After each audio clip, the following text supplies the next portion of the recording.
আমাদের পুরো হায়াতের মধ্যে যৌবন কালটা যেমন গুরুত্বপূর্ণ, একটা পুরো বছরের মধ্যে রমজান মাসটা তত গুরুত্বপূর্ণ। আমি কি বোঝাতে পারছি? আমাদের পুরো জীবনে আমাদের যৌবন কালটা যত গুরুত্বপূর্ণ, একটা বছরের মধ্যে রমাদান মাসটা তার চেয়েও বেশি গুরুত্বপূর্ণ। আমাদের হায়াত আগেকার উম্মতের হায়াতের চেয়ে অনেক কম। আগেকার উম্মত কেউ কেউ 1000 বছর, 2000 বছর, 500 বছর, 700 বছর, 800 বছর এমন বেঁচে থাকত। নূহ আলাইহিস সালাম শুধুমাত্র 950 বছর মানুষকে দাওয়াতই দিয়েছেন, বলেন সুবহানাল্লাহ। শুধুমাত্র 950 বছর মানুষকে দিনের দাওয়াতই দিয়েছেন কোন নবী? নূহ আলাইহিস সালাম। আর বনু ইসরাইলের লোকজন কেউ 1000 বছর পর্যন্ত বেঁচে থাকতো। তো সেই হিসেবে তো আমাদের হায়াত অনেক কম। কথা ঠিক না? ঠিক না বেঠিক? এই কম হায়াতকে মূল্যায়ন করে কিভাবে আল্লাহর সন্তুষ্টি অর্জন করব, এ কারণে আল্লাহ পাক আমাদেরকে কিছু ফজিলতের সময়, মাস এবং দিন দিয়েছেন। কিছু ফজিলতের সময়, ফজিলতের মাস, ফজিলতের দিন দিয়েছেন, যাতে করে অল্প সময়ের মধ্যে আমরা বেশি নেকি অর্জন করতে পারি, আলহামদুলিল্লাহ। ঠিক সেরকম একটা অনবদ্য মাস হচ্ছে কি ভাই? রমাদান। প্রশ্ন হচ্ছে, রমাদান মাসের রোজা ফরজ হলো কবে থেকে? উত্তর কে দিতে পারবে? দেখি অডিয়েন্সের মধ্যে আলেম ওলামারা। মেরাজ থেকে না, উত্তর ভুল। অডিয়েন্সের মধ্যে কে বলতে পারবেন রমজান মাসের রোজা কবে ফরজ করা হয়েছে? বহু মানুষ আছেন এই রমজান মাসেই ব্যবসা করবেন, তারাবিও করবেন, ব্যবসাও করবেন, রোজাও রাখবেন, কিন্তু রোজা রেখেও আপনারা মাপে কম দিবেন। এমন ব্যবসায় নাই? পণ্যে ভেজাল দিবেন, টাটকা পণ্য বলে বাসি খাওয়াই দিবেন, 3 দিনের বাসি তেল দিয়ে রান্না করে বলবেন টাটকা ফ্রেশ। বহু মানুষ আছে এরকম। এদের সংখ্যা কিন্তু কম নয়, আমাদের সমাজেই তারা থাকেন, কিন্তু তারা কিন্তু রোজাও রাখবে, আবার তারাবির নামাজও পড়বে। এখন তার মানে তার চিন্তা ভাবনা কেমন? তার চিন্তা ভাবনা হচ্ছে লা ইলাহা ইল্লাল্লাহ মুহাম্মাদুর রাসূলুল্লাহ মসজিদে আছে, ব্যবসায়িক ক্ষেত্রে নাই। এটা কি ঠিক? নাকি লা ইলাহা ইল্লাল্লাহ সবখানে থাকবে? বহু মানুষ দেখা যায় মসজিদে 5 ওয়াক্ত নামাজ পড়েন, মসজিদে নামাজ পড়েন, কপালে সেজদার দাগ আছে, পায়ের মধ্যে সেজদার দাগ আছে। এমন অনেক মানুষই নামাজও পড়েন, কিন্তু অর্থনৈতিক জীবনে আবার সুদও খান। আছে কি নাই? এক্সওয়াইডেড যে কেউ হতে পারে, যে কেউ হতে পারে। তো এখানে তার থিঙ্কিংসটা কি, তার আদর্শ দর্শনটা কি, তার ফিলোসফি কি? তার দর্শন হচ্ছে লা ইলাহা ইল্লাল্লাহ মসজিদে আছে, আমার চাকরি এবং ইকোনমিক সেকশনে লা ইলাহা ইল্লাল্লাহ পরোয়া করি না। আবার বহু মানুষ সমাজের মধ্যে কাজ করেন, এখানে তারা লা ইলাহা ইল্লাল্লাহকে পাত্তা দিচ্ছেন না। নিজের মনে যেটা ভালো মনে হয় সেটাই করছেন, নিজের মনে যেটা খারাপ মনে হয় সেটাই করছেন। তো ভালো খারাপ, ন্যায় অন্যায়, হক বাতিল চূড়ান্ত করবে কে? আল্লাহ পাক যেটাকে ন্যায় বলেছেন সেটাই ন্যায়, আল্লাহ পাক যেটাকে অন্যায় বলেছেন সেটাই অন্যায়, আল্লাহ যেটাকে হক বলবেন সেটাই হক, আল্লাহ যেটাকে বাতিল বলবেন সেটাই কি? এই বিষয়টা কি মানতে আমাদের আপত্তি আছে? পশ্চিমা সভ্যতার অনেক মানুষ বলে যে সমকামিতা ভালো জিনিস। সমকামিতা কি? ওরা বলে ব্যক্তি স্বাধীনতা, একজন ব্যক্তির এখতিয়ার, স্বাধীনতা, সে ছেলেকে বিয়ে করতে পারে, মেয়েকেও বিয়ে করতে পারে। কোরআন কি বলছে? কোরআন বলছে এটা এত জঘন্য পাপ যে পাপের কারণে আল্লাহ একটা কওমকে আকাশে উঠিয়ে পাথর বর্ষণ করে জমিনে দফন করে দিয়েছে, কওমে লূত। তাহলে মানুষের চিন্তা আল্লাহ পাকের ওহীর মধ্যে পার্থক্য হলো না? পার্থক্য হলো কিনা? তাহলে এখন ন্যায় অন্যায়, হক বাতিল কে ফিক্স করবে, আমি নাকি আল্লাহ রাব্বুল আলামিন? বহু মানুষ মাদক দ্রব্যটাকে অনেকে হালাল মনে করে খায়, হালাল মনে করে। আবার অনেকে খায়, কিন্তু এটা যে বড় মাপের কবিরা গুনাহ এটা সে বিশ্বাস করে না, চিন্তা করে না। তো মাদক হালাল না হারাম, ভালো না মন্দ, এই ডিসিশন কে নিবে? আমি না আল্লাহ? অনেকে জেনা করি, নাউজুবিল্লাহ, প্রি মিক্সিং এর মধ্যেও জেনা হয়, ছেলে মেয়েদের সাথে অবাধে জেনা হয়। এই যুগটা কিন্তু জেনারই যুগ। এখন জেনাকে উস্কে দেওয়া হচ্ছে, এখন তো দেখলাম যে ধর্ষকদের গ্যাং বের হয়েছে, গ্যাং। এরা মেয়েদেরকে টার্গেট করে করে ধর্ষণ করে, টার্গেটেড গ্যাং, কিশোর গ্যাং যেমন এরকম ধর্ষণ গ্যাং আছে। আর মেয়েদেরকে ভুলিয়ে ভালিয়ে, প্রেমের কিছু প্রস্তাব দিয়ে ভুলিয়ে ভালিয়ে মেয়েদেরকে বিছানায় নিয়ে যায়, নিয়ে গিয়ে অবৈধ সম্পর্ক করে এটার ভিডিও ধারণ করে, পরে পরবর্তীতে মেয়ে এবং মেয়ের পরিবারকে ব্ল্যাকমেইল করে। এরকম গ্যাং বের হয়েছে। সমাজের প্রত্যেক বাড়ির কর্তা, ভাই, স্বামী এবং মা বোনদেরকে আমি আমার পক্ষ থেকে সতর্ক থাকার অনুরোধ করব, কোনো অবস্থাতেই নিজেদের পরিবারের সম্মান যেন নষ্ট না হয়। আর যদি এমন অপরাধ প্রমাণিত হয় অবশ্যই প্রশাসনের দ্বারস্থ হবেন এবং চক্ষু লজ্জা বাদ দিয়ে বিচারের আওতায় আনার চেষ্টা করবেন। আল্লাহ পাক তৌফিক দান করুন। তো আমি একটা কথার দিকে ফোকাস করছিলাম যে দেখুন, ন্যায় অন্যায়, হক বাতিল, সত্য মিথ্যা কে নির্ধারণ করবে? আমাদের কাছে যেটা ভালো মনে হয় সেটাই সবসময় ভালো নয়। আল্লাহর কাছে যা ভালো মনে হবে সেটাই ভালো, আল্লাহর কাছে যেটা খারাপ সেটাই খারাপ, রাসূলের কাছে যা ভালো সেটাই ভালো, রাসূল যাকে খারাপ বলেছেন সেটা কি খারাপ। সিম্পল। এই জিনিসটা চিন্তা করলেই ব্যাস আত্মসমর্পণ করা সহজ হবে ইনশাআল্লাহ। এখন আল্লাহ রাব্বুল আলামিন আমাদেরকে এই দ্বীন ইসলাম দিয়েছেন। দ্বীন ইসলামের ভিত্তি কি? কোরআন এবং হাদিস। ইসলামের ভিত্তি কি? কোরআন এবং হাদিস। নবী সাল্লাল্লাহু আলাইহি ওয়াসাল্লাম বিদায় হজের ভাষণে বলে গেছেন, তারাকতু ফীকুম আমরাইন, আমি তোমাদের মাঝে ছেড়ে গেলাম দুটো বস্তু। কয়টা বস্তু ভাই? লান তাদিল্লু মা তামাসসাকতুম বিহিমা, তোমরা কোনোদিন পথভ্রষ্ট হবে না যতদিন পর্যন্ত এই দুটোকে আঁকড়ে ধরে থাকে। এক, কিতাব আল্লাহ, আল্লাহর কিতাব মানে আল কোরআন, বা সুন্নতে নবীহি, এবং তার নবীর সুন্নাত মানে হাদিস। কোরআন এবং সুন্নাহ নবী সাল্লাল্লাহু আলাইহি ওয়াসাল্লাম রেখে গেলেন, আমাদেরকে বললেন দুটোকে শক্ত করে আঁকড়ে ধরে থাকতে। অন্য হাদিসে নবীজি বলছেন মারির দাঁত দিয়ে কামড়ে ধরে থাকবে, মারির দাঁত দিয়ে কামড়ে ধরবে, কারণ সামনের দাঁত দিয়ে কিছু কামড়ে ধরলে টান দিলে বের হয়ে আসে, মারির দাঁত দিয়ে কামড়ে ধরলে অত সহজে টান দিলে বের হবে না। তো নবীজি বলছেন কোরআন এবং সুন্নাহকে মারির দাঁত দিয়ে কামড়ে ধরে থাকবে। এখন আমরা যে বিষয় থেকে এখানে আসলাম, যে আল্লাহ রাব্বুল আলামিন আমাদেরকে যে পুরো জীবন দিয়েছেন, এই জীবনের মধ্যে যৌবন যত গুরুত্বপূর্ণ, আমাদের পুরো বছরের মধ্যে রমজান মাস কিন্তু তার চাইতে বেশি গুরুত্বপূর্ণ। রমাদানের সওম ফরজ হয়েছে দ্বিতীয় হিজরিতে। কত হিজরি ভাই? দ্বিতীয় হিজরি আবার কি? আল্লাহর নবীর নবুয়ত জীবন 23 বছর। কত বছর? এই 23 বছরের প্রথম 13 বছর তিনি ছিলেন মক্কায়। কোথায়? পরের 10 বছর ছিলেন কোথায়? মদিনায়।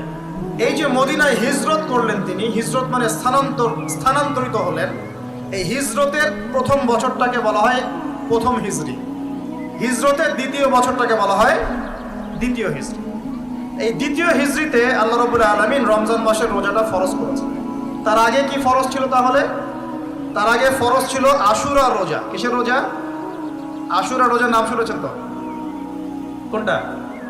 হ্যাঁ হ্যাঁ, যেদিনে মূসা আলাইহিস সালাম এবং বনু ইসরাইলকে আল্লাহ পাক ফেরাউনের বাহিনী থেকে নাজাত দিয়েছে, এটা না? আচ্ছা, এটা আগে ফরজিয়াতের পর্যায়ে ছিল। যখন রমাদানের সওম ফরজ করা হয় তখন এটা নফল হয়ে গেল এবং গুরুত্বপূর্ণ নফল। এখন দ্বিতীয় হিজরিতে শুধুমাত্র রোজাই কিন্তু ফরজ হয়নি, আরো দুইটা জিনিস হয়েছে যেটা অনেকে আলোচনায় নিয়ে আসেন না। দ্বিতীয় হিজরিতে 3টা জিনিস আমরা পেয়েছি। কয়টা ভাই? 3টা। এক, আগে আমরা নামাজ পড়তাম বাইতুল মাকদাস বা বাইতুল মাকদিস, ওই যে জেরুজালেম, সেদিকে মুখ করে নামাজ পড়তাম। ওইটা ছিল আমাদের কেবলা। কেন কেবলা ছিল? কারণ সমস্ত আম্বিয়া কেরামের বেশিরভাগই সেখানে এসেছেন এবং সেখান থেকে নবী সাল্লাল্লাহু আলাইহি ওয়াসাল্লামকে মেরাজে নিয়ে যাওয়া হয়েছে এবং ওই জায়গাটা বরকতময়। আমাদের প্রথম কেবলা ছিল বাইতুল মাকদিস, একটা বরকতময় জায়গা, যেই জায়গাকে কেন্দ্র করে শেষ জামানায় বহু ঘটনা ঘটবে। দেখবেন ওখানে যারা অধিবাসী তারাই দাজ্জালকে ফলো করবে এবং ঈসা আলাইহিস সালাম ইনশাআল্লাহ সেই জায়গা থেকে সারা বিশ্বে ইসলামিক রেভলিউশন ক্রিয়েট করবেন। 40 বছর তিনি এই পুরো বিশ্ব শাসন করবেন। নবী ঈসা আলাইহিস সালাম কোথা থেকে? এই জেরুজালেম থেকে। এগুলো অচিরে হবে এবং দাজ্জালকে সেখানেই হত্যা করা হবে। মানে সুবহানাল্লাহ, এই জায়গাটা অনেক গুরুত্বপূর্ণ। এই কারণেই তো জিউসরা সব ওইখানে গিয়ে ঘাঁটি গেড়েছে, এই মুসলমানদেরকে মেরে কেটে বের করে দিচ্ছে, দিয়ে ওরা বসতি গড়া শুরু করেছে। কিন্তু এটাই হবে পৃথিবীর ইতিহাসে তাদের সর্বশেষ বসতি। বলেন আল্লাহু আকবার। এটা হবে পৃথিবীর ইতিহাসে, মানব সভ্যতার ইতিহাসে তাদের সর্বশেষ বাসস্থান। এরপরে কোনো বাসস্থান নাই। এরপর আল্লাহ রাব্বুল আলামিন ঈসা ইবনে মারইয়ামের হাত দিয়ে তাদের এক একজনকে এখান থেকে বের করে দিবেন ইনশাআল্লাহ। ঈসা ইবনে মারইয়াম সেখানে ইসলামিক রেভলিউশন ক্রিয়েট করবেন অচিরে। কত বছর পরে আল্লাহ ভালো জানেন, কিন্তু এটা হবে, না হয় কিয়ামত হবে না ইনশাআল্লাহ। ওই দিকে মুখ করে আমরা আগে নামাজ পড়তাম কেন? এটা প্রমাণ করার জন্য যে মুহাম্মদ সাল্লাল্লাহু আলাইহি ওয়াসাল্লাম সমস্ত নবীদের মধ্যেই একজন। এই সমস্ত নবীদের প্রতি আমরা ঈমান রাখি। আমরা তাদেরকে আলাদা করে চিন্তা করি না, করি? আমরা বিশ্বাস করি না মুসা আলাইহিস সালাম আল্লাহর নবী, ঈসা আলাইহিস সালাম আল্লাহর নবী, দাউদ, সুলাইমান সবাই আল্লাহর নবী এবং মুহাম্মদ সাল্লাল্লাহু আলাইহি ওয়াসাল্লাম আল্লাহর নবী। কিন্তু ওরা বিশ্বাস করে না যে মুহাম্মদ সাল্লাল্লাহু আলাইহি ওয়াসাল্লাম আল্লাহর নবী। আমরা কিন্তু সমস্ত নবীদেরকে বিশ্বাস করছি। বলেন আল্লাহু আকবার। এখন দেখেন, এই একাত্মতা পোষণ করার জন্য আমরা কিন্তু প্রথম কিবলা ছিল আমাদের কোন দিকে? বাইতুল মাকদিসের দিকে। যখন ইহুদিরা মুহাম্মদ সাল্লাল্লাহু আলাইহি ওয়াসাল্লামকে দেখেও চিনল না, মদিনায় পেয়েও তার দ্বীন ইসলাম কবুল করলো না, তাকে শেষ নবী বলে স্বীকার করলো না, তখন আল্লাহ রাব্বুল আলামিন নবী সাল্লাল্লাহু আলাইহি ওয়াসাল্লামকে বললেন, তোমার চেহারা এখন ঘুরিয়ে নাও কাবার দিকে। বলেন সুবহানাল্লাহ। এই যে রমজান মাসে আমরা নতুন একটা দিক পেলাম, নতুন এক কেবলা পেলাম, নতুন একটা জাতি গঠন করলাম। আল্লাহু আকবার। রমজান মাস শুধু রোজা দেয় নাই, একটা জাতির ঐক্য দিয়েছে। বলেন সুবহানাল্লাহ। এই কথাটা অনেকে বলে না। রমজানে রোজা ফরজ হয়েছে, পাশাপাশি একটা নতুন জাতির উত্থান ঘটেছে। তার নাম কোন জাতি? মুসলিম জাতি। যে জাতি সমস্ত নবীদেরকে আল্লাহর নবী বলে স্বীকার করে। ইব্রাহিম আলাইহিস সালাম আল্লাহর নবী, আমরা তাও স্বীকার করি। দাউদ, সুলাইমান, মুসা, ঈসা সবাই আল্লাহর নবী, আমরা স্বীকার করি।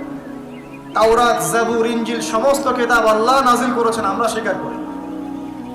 তবে আমরা বিশ্বাস করি এই কিতাব এবং রাসূলগণ একটা নির্দিষ্ট সময়, নির্দিষ্ট গোত্রের জন্য প্রযোজ্য ছিলেন। যখন মানুষ সেই আসমানি কিতাব বিকৃত করা শুরু করেছিল, আল্লাহ পাক নতুন কিতাব নাজিল করেছেন।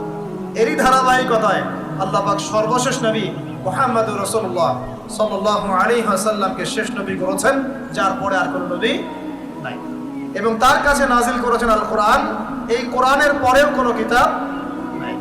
এই যে একটা ইস্যু চলে মাঝে মাঝে, কিছু মানুষ আল্লাহর নবীর পরে নবুয়ত দাবি করে না, করে কি না? আপনারা মনে করেন যে এটা হচ্ছে একটা ধর্মতাত্ত্বিক ইস্যু। অনেকেই এটা মনে করে, বেশিরভাগ মানুষই মনে করে এটা একটা রিলিজিয়াস ইস্যু, তাই না? ধর্মতাত্ত্বিক ইস্যু। আসলে এটা একটা জিওপলিটিক্যাল ইস্যু, এটা একটা ভূ রাজনৈতিক ইস্যু। এটা শুধু ধর্মতাত্ত্বিক ইস্যু নয়। এই যে কয়দিন আগে মারামারি হলো না, আমরা তো অনেক খতমে নবুয়ত নিয়ে অনেক কথা বলছি না? আমরা তো বিশ্বাস করি মুহাম্মদ সাল্লাল্লাহু আলাইহি ওয়াসাল্লাম সর্বশেষ নবী, তারপরে কোনো নবী নেই। কিন্তু ভণ্ড নবী আসবে 30 জন। কতজন? বাংলাদেশে এই পাঞ্জাবকে কেন্দ্র করে এই যে ইংরেজ আমলে যে ঘটনাগুলো ঘটেছে, পাঞ্জাবি একজন মায়ের সন্তান বলেছে আমি মাহদি, আমি ঈসা, পরে বলেছে সেই নাকি নবী। নাউজুবিল্লাহ। তো এই ঘটনাটাকে আপনারা মনে করেন, বেশিরভাগ মানুষ মনে করেন যে এটা হচ্ছে একটা ধর্মতাত্ত্বিক ইস্যু। আসলে এই বিষয়টা হচ্ছে একটা জিওপলিটিক্যাল ইস্যু, ভূ রাজনৈতিক ইস্যু। এটার মধ্য দিয়ে একটা পলিটিক্স চলছে, সূক্ষ্ম পলিটিক্স। কেন একটা মানুষ এই দাবি করার সাহস পাবে একটা মুসলিম উম্মার মধ্যে, একটা মুসলিম সমাজের মধ্যে এরকম দাবি করার সাহস পাবে কিভাবে? একটা এলাকায় মনে করেন সবাই খাস পর্দা করে, ওখানে একটা মেয়ে কি একদম বিকিনি পরে বের হওয়ার সাহস পাবে? যখন সাহস পাবে তখন বুঝতে হবে ওর পিছনে অনেক শক্তিধর কোনো শক্তির হাত আছে। আদারওয়াইজ সে তো সাহস পেত না। বুঝতে পারছেন এখন? এখানে মনে করেন কেউই মাদক সেবন করে না, সবাই মাশাআল্লাহ মুত্তাকি মানুষ। এখন ওপেনে একজন মানুষ মদের বোতল করে মদ খাওয়া শুরু। এই সাহসটা যে পেল, নিশ্চয়ই এর পিছনে কোনো শক্তি আছে, হয় শয়তানি আছে, অথবা না হয় তার কোনো ইকোনমিক পাওয়ার আছে, না হলে কোনো জিও পলিটিক্যাল শক্তি আছে। এই ইস্যুটা শুধুমাত্র ধর্মতাত্ত্বিক ইস্যু নয়, এর পিছনে একটা পুরো ভূ রাজনৈতিক ইস্যু আছে। এটা বুঝবে কারা? যারা খিদির, যারা শেষ জামানার খিদির, যারা শুধু বাইরের চোখ দিয়ে দেখে না, যারা ভিতরের চোখ দিয়ে দেখতে পারে। আমার কথা কঠিন মনে হচ্ছে কি? যারা শুধু বাইরের চোখ দিয়ে দেখে না, ভিতরের চোখ দিয়েও দেখতে পারে, এরা বুঝতে পারবে ইনশাআল্লাহ। অনেক সময় অমুসলিম ভাইয়েরাও ভিতরের চোখ দিয়ে দেখা শুরু করেছে এখন। হ্যাঁ, কোনো কোনো ক্ষেত্রে মুসলিমরাই ভিতরের চোখ দিয়ে দেখতে পাচ্ছে না, অমুসলিমরা দেখতে পাচ্ছে। কারণ আমাদের ভেতরটা তো এখন মানে করাপ্টেড হয়ে গেছে। অহংকার, রিয়া, গীবত, তমত, হিংসা, বিদ্বেষ, আমাদের কলব তো মরে শেষ। কলব মরে গেলে ভিতরের চোখ দিয়ে আমরা দেখবো কিভাবে? আল্লাহ রাব্বুল আলামিন আমাদের সবাইকে ভিতরের চোখ জিন্দা করার তৌফিক দান। প্রিয় ভাইরা, রমজান মাসে শুধু রোজা ফরজ হয়নি, সর্বপ্রথম যেটা হয়েছে, কেবলা পরিবর্তন করে দেয়া হয়েছে। কেবলা পরিবর্তন মানে কি? কেবলা পরিবর্তন মানে হচ্ছে একটা নতুন জাতিগত উত্থান, বলি আল্লাহু আকবার। এরপরে আমরা আর পিছনে ফিরে তাকাই নাই। ইহুদিরা মুহাম্মদ সাল্লাল্লাহু আলাইহি ওয়াসাল্লামকে স্বীকার করলো কিনা ভ্রুক্ষেপও করতে যায় নাই। আমরা আমাদের গতিতে এগিয়ে গেছি। মাত্র 10 থেকে 12 বছরের মধ্যেই, 12 বছর না, মাত্র 8 থেকে 10 বছরের মধ্যেই যেই মক্কা থেকে আমরা বিতাড়িত হয়ে মদিনায় গিয়েছিলাম, সেই মক্কা আবার দখল করেছি আলহামদুলিল্লাহ। শুধু সেই মক্কাই নয়, ওই মক্কা থেকে আমরা প্রায় অর্ধেক বিশ্ব শাসন করেছি আলহামদুলিল্লাহ। কেবলা পরিবর্তন মানে নতুন এক জাতির উত্থান। আমরা কি রমজানে জাতিগত উত্থান দেখতে পারবো ইনশাআল্লাহ? তো একটা জাতি কখন উন্নতি করবে? যখন জাতির জনগণ ভিতর থেকে মুত্তাকি হবে, আমরা ভিতর থেকে নামাজি হব, আল্লাহওয়ালা হব, আমানতদার হব, সৎ হব, আমরা হারাম ছেড়ে দিব, দুর্নীতি ছেড়ে দিব, অন্যের ক্ষতি করব না, একটা সম্প্রীতির সমাজ করব, তখন না আমরা ইনশাআল্লাহ উত্থান করবো, নাকি ভাই? যদি আমরা একে অপরের সাথে হানাহানি, মারামারি, কাটাকাটি করি, হিংসা, বিদ্বেষ, গীবত, তহমত, হারাম খাই, পাপে কম দেই, দুর্নীতি করি, অন্যের ক্ষতি করি, হ্যাঁ, হত্যা, রাহাজানি, ছিনতাই, এগুলোতে লিপ্ত থাকি, এই জাতিকে উন্নতি করতে পারবে ভাই? সবচেয়ে বড় কথা, যদি আমরা জ্ঞান অর্জন না করি, আমরা কি উন্নতি করতে পারবো? শুধু কি অর্থ দিয়ে উন্নতি করা যায়? উন্নতির মানদণ্ড কি বলেন তো? জ্ঞান। জ্ঞান উন্নতির মানদণ্ড কি? জ্ঞান। জ্ঞান ছাড়া উন্নতি নাই। শুধু টাকা দিয়ে উন্নতি করা যায়? যায় না। আল্লাহ রাব্বুল আলামিন আমাদের সবাইকে দ্বীনের জ্ঞান অর্জন করার তৌফিক দান করুন। তো রমজানের প্রথম কি পেয়েছেন? কেবলা পরিবর্তন। এবার বলা হয়েছে পুরো মাস সওম রাখবেন। আল্লাহু আকবার। পুরো মাস।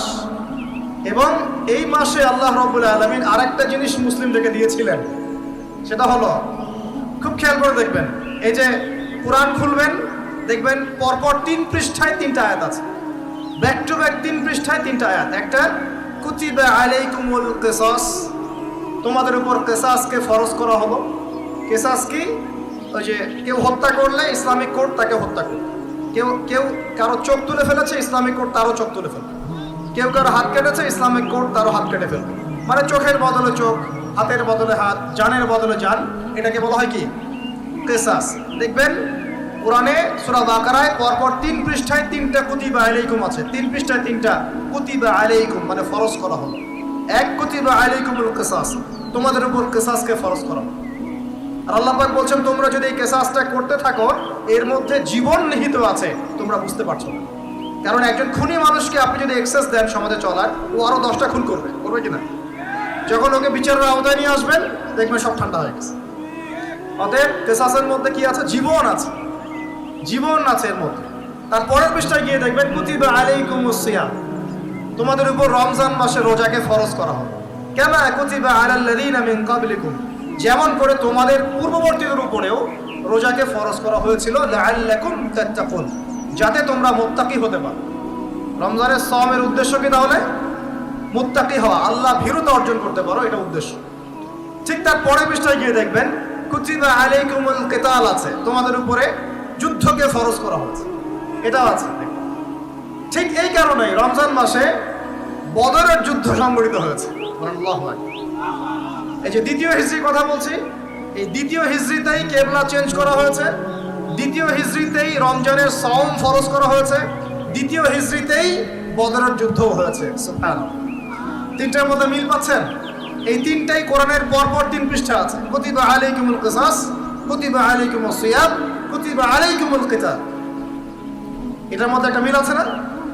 তার মানে রমজান মাস আমাদেরকে শেখাবে একটা জাতিগত ঐক্য। রমজান মাস শেখাবে কোরআনকে সময় দেয়া, কোরআনের হক আদায় করা। রমজান মাস শেখাবে আমাদেরকে অন্যায়ের বিরুদ্ধে প্রতিবাদ করা। কারণ এখানে আবু জেহেল অন্যায় করেছিল না, নাকি মুসলিমরা অন্যায় করেছে? আবু জেহেলের বাহিনী ছিল বদর যুদ্ধে এই প্রান্তে, আর মুসলিম বাহিনী এই প্রান্তে। এই দুই প্রান্তের বাহিনীর মধ্যে কারা অন্যায় করেছিল, কারা জালেম? আবু জেহেলদের বাহিনী জালেম নয়। রমজান মাস কি চেতনা নিয়ে আসলো? জালেমের বিরুদ্ধে দাঁড়িয়ে যাওয়ার চেতনা নিয়ে আসলো। কথা কি বুঝতে পারছেন? এখন আমরা কিন্তু ব্যক্তিগতভাবে আগে সবাই জালেম হয়ে গেছে, তাই না? আমরা সবাই জালেম না? সবাই আমরা দোয়া করি কি, রব্বানা যালামনা আনফুসানা, আল্লাহ আমরা আমাদের নফসের উপর জুলুম করেছি। নামাজে কি পড়ি? আল্লাহুম্মা ইন্নী যালামতু নাফসি, আল্লাহ আমি আমার নফসের উপর জুলুম করেছি। তার মানে প্রথম আমি নিজেই তো জালেম। আমি আপনি আমরা সবাই জালেম। আমরা সবাই নিজেদের নফসের উপর জুলুম করেছি। নামাজ পড়ি নাই, যাকাত দেই নাই, দান সদকা করি না, কোরআন তেলাওয়াত করি না, তাসবিহ তাহলিল করি না, পর্দা করি না, হালাল খাই না, অন্যের ক্ষতি করি, সুদ খাই, ঘুষ খাই, জেনা করি, হ্যাঁ মিথ্যা কথা বলি, গীবত করি, কত অন্যায় পাপে লিপ্ত আছে। আমরা কি জুলুম করি নাই? তাহলে রমজান মাসের চেতনা হবে নিজের উপর আগে কাজ করা, নিজের নফসের উপর কাজ করা। নিজে যদি জালেম হয়ে থাকে, জুলুম থেকে নিজেকে বের করে নিয়ে আসে। তাহলে প্রথম শিক্ষা কি ভাই? আগে আমরা নিজের নফসের উপর দেখব আমরা কি জুলুম করেছি নিজের নফসের উপর। রমজান জালেমের বিরুদ্ধে দাঁড়ানোর মাস, আর সর্বপ্রথম জুলুম করেছে আমি আমার নফসের উপরে। আল্লাহ আমাদেরকে নফসকে সংশোধন করার তৌফিক দান করুন।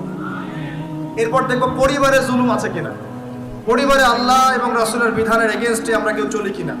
যদি চলে, এখানে সংশোধন করতে হবে। রমজান মাস এই শিক্ষা দিবে।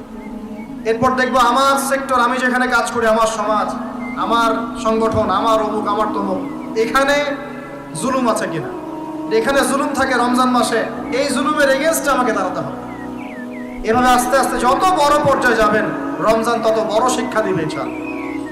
তো রমজান কয়টা জিনিস দিয়েছে ভাই? প্রথমে 3টা। 1, কেবলা পরিবর্তন, একটা জাতিগত উত্থান। 2, কোরআন নাজিল হয়েছে এই মাসে। 3, এই মাসে আবার বদর যুদ্ধ হয়েছে। 3টা জিনিস। আর আজকে আমরা আলোচনা করবো একটা জিনিস নিয়ে সংক্ষিপ্ত সময় মধ্যে, সেটা হলো কোরআন এবং রমাদান। একটু মনোযোগ দেন। খুব লম্বা আলোচনা করে আপনাদেরকে বিরক্ত করব না। যে কথাগুলো বলবো ইনশাল্লাহ আমি সারগর্ভ কথা বলার চেষ্টা করছি ইনশাআল্লাহ।